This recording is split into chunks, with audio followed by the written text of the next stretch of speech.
There's an old saying in football that attack wins you games, but defense wins you titles. After watching PSG lift the Champions League trophy last night, I keep coming back to that line.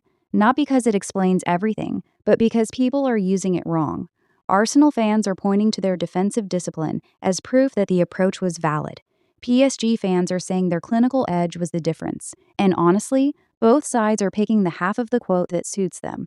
Here's the thing. Football is a game of two halves, and I mean that literally and tactically. You cannot enter a Champions League final with 24% possession and call it a master plan. Arsenal registered 0.01 times G from the 45th minute all the way through to the 120th, 100th of a goal, against Paris Saint-Germain in a final. Let that sit for a second. Before we even get to tactics, let's talk about something that doesn't get enough credit: how PSG managed their squad across the entire season. Look at players like Joao Neves, Nuno Mendes, Hakimi, Pacho, Desiree Doué, and Fabian Ruiz. In Ligue 1 this season, most of them played fewer than 50% of available minutes. That's not rotation for rotation's sake. That's a deliberate, calculated strategy. Luis Enrique essentially runs two separate squads, one for Ligue 1, where the competition level drops sharply after the top few clubs, and one for the Champions League. When PSG need to rest their key players, they send in players from the supporting cast to handle domestic duties. The first team stays sharp without accumulating unnecessary mileage. The result? When the Champions League knockout stages arrive, PSG's best players are fresh. They're not running on empty. They're not managing niggles. They've been preserved specifically for moments like this. Meanwhile, Arsenal, operating in the Premier League, arguably the most physically demanding domestic league in the world, simply cannot rotate the same way. Declan Rice, Saka, Odegaard, Gabriel, these players carried heavy minutes all season. Heavy rotation in the Premier League costs you points. You can't afford it. And then you arrive at a Champions League final against a team that's been strategically resting its best players for exactly this occasion. The mismatch in freshness over 120 minutes is not a small detail. It's a deciding factor. I want to make a statement, and I want it on record. If Joao Neves is not being discussed as one of the best midfielders in world football right now, something is seriously wrong with how we evaluate players. The kid is 21. He took 111 touches in that final. 11 of those came inside the opposition box. For a box-to-box midfielder, that number is extraordinary. He won 10 of 13 ground duels, 6 of 10 aerial duels, 7 defensive contributions, 3 tackles. His heat map looked like someone had thrown paint across the entire pitch, left side, right side, deep in his own half, arriving late into the box.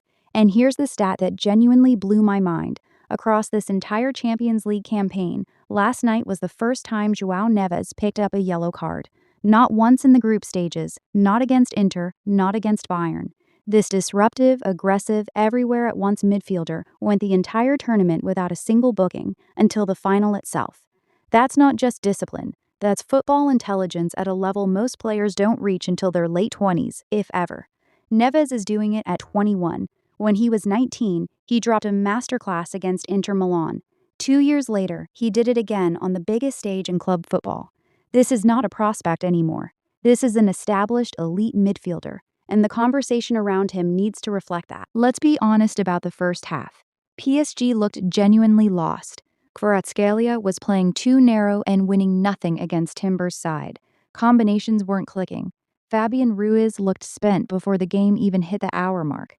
Vitinha was struggling to control the tempo he usually owns. Combinations were breaking down in the final third, and nobody seemed to have a clear idea of how to unlock Arsenal's low block.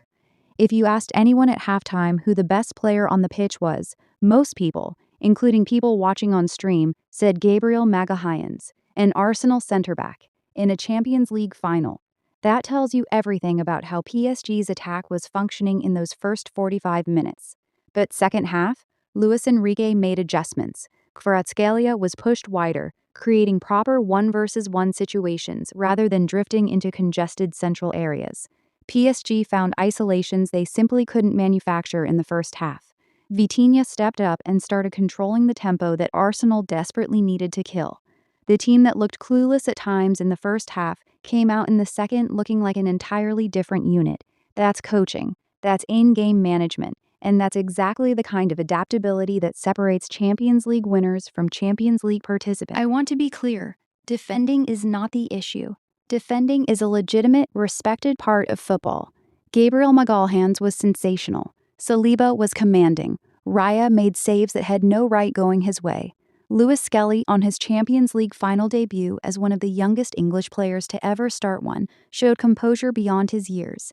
Individually, Arsenal's defensive performances were genuinely impressive. The problem is collective, and it's been Arsenal's recurring issue all season long. When they go behind, or when a team pins them back and starts dominating territory, nobody takes ownership. Nobody stands up and says, "Let me make something happen. Let me win us a 5-minute stretch of possession so we can breathe. Let me change the momentum even slightly." With a midfield combination of Lewis Skelly, Declan Rice, and a half-fit Odegaard who was subbed off at 67 minutes, Arsenal simply couldn't hold the ball even when they wanted to. The options weren't there in the engine room, so they defended, and hoped PSG would run out of ideas. The substitutions came too late and in the wrong order. Timber potentially should have started. When he did come on, the impact was immediate and positive. Martinelli and Madueke brought directness and extra time that Arsenal had been missing for large stretches. But by that point, the game's rhythm had already settled firmly in PSG's favor. Arsenal were chasing the moment rather than controlling it. Here's the harder question Mikel Arteta needs to answer before next season. What is the plan when you're leading 1-0 with 30 minutes remaining against a team that's beginning to dominate possession and territory?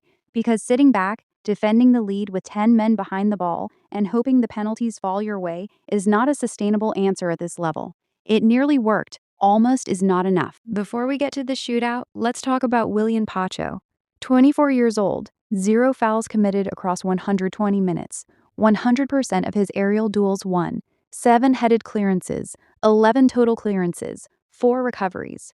In a final where Arsenal barely threatened, you might argue Pacho had an easy night. But context matters.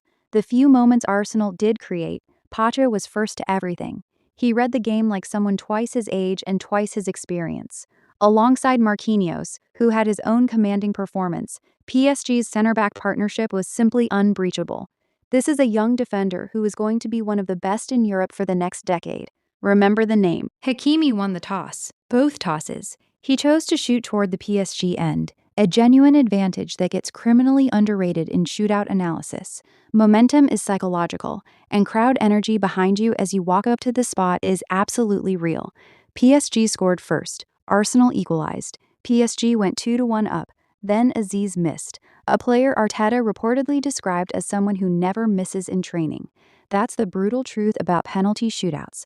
Training ground confidence and Champions League final nerve are two completely different animals, living in two completely different bodies. Raya then produced a brilliant save to deny Nuno Mendes and keep Arsenal alive. The shootout stayed tight, but when PSG went 4-3 ahead, the entire weight of Arsenal's night fell on Gabriel Magalhães, the man who'd arguably been Arsenal's best player from minute one, and he blazed it over the bar. Football is cruel. Football is genuinely, mercilessly cruel. But the moment right after, that's the moment I'll carry with me. Marquinhos, PSG captain, ran straight past his own celebrating teammates and went directly to Gabriel Magalhães, 2 Brazilians, one in agony, one in ecstasy. The captain who knows exactly what it feels like to be on the wrong end of a big moment, going straight to comfort the opponent. No hesitation. That's class. That's what this sport looks like at its best. Back-to-back Champions League titles, essentially the same squad both seasons, nearly identical lineups in both finals, with Donnarumma the only change between the posts. Every key outfield player who started last year's final started this year's final. To maintain that hunger, that cohesion, that collective belief across back-to-back seasons, that's not luck, that's culture, that's identity. That's what Luis Enrique has built at PSG in 3 years. 12 trophies, 2 consecutive European titles, and a playing style that's among the most attractive and effective in world football simultaneously. And the remarkable context sitting underneath all of this, Kylian Mbappe hasn't been there for 2 seasons. The player who was supposedly irreplaceable, the player PSG were told they couldn't function without, and in his absence, they've won back-to-back Champions Leagues. Football writes stories that no screenwriter would dare submit. Next season, they come back for a treble. As for Arsenal, don't be too hard on them and don't be too hard on yourselves as fans. This squad is genuinely growing into something special. Rice, Saka, Saliba, Magalhães, Timber. These are top-level players by any measure. But the lesson from this final is stark and undeniable. Possession matters. Phases of play matter, and you cannot win a Champions League by surviving on 24% of the ball and hoping the other team doesn't punish you. Learn from it. Come back with an answer, because the team that figures out how to defend like Arsenal and attack like PSG, that team will be unstoppable. Football always gives you another chance.